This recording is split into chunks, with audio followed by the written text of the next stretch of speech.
Hi everyone, and welcome to my Procreate demo for the piece I call Red Girl.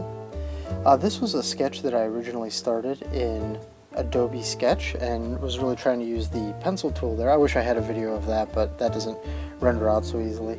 So once I brought it into Procreate, I started doing the usual thing where I'll block in all of the major shapes.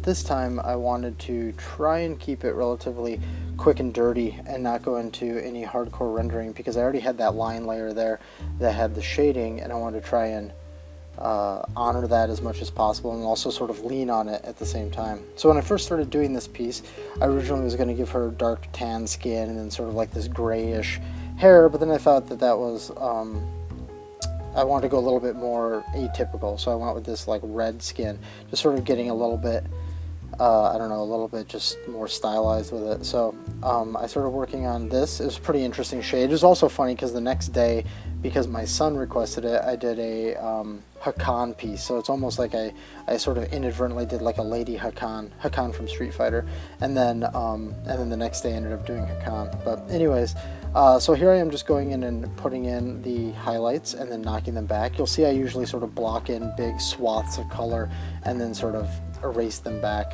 Then I threw in the blush and the lip color and then rendered out the eyes relatively quickly. Kept everything basically simple on this. There's not a whole lot of layers going on comparatively to how I normally work in Photoshop or how you'll see in some later videos. So the hair's only got a couple of layers, the skin only has I think 3 layers plus like the blush and the makeup layer. The eye really only has a couple, so this is relatively light as far as layer work goes in this.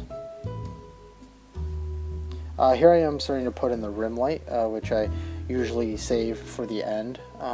Put it on the opposite side of where the main light source is coming from. I believe it's set to add on this file, and then I knock it back either through opacity or by erasing it. Then I just start messing up the picture a little bit with some of the cool art brushes. And then at the very end here I decided to do a color balance tweak just to give it like a little bit different vibe than normal. So that's what you see right there at the end it flips to.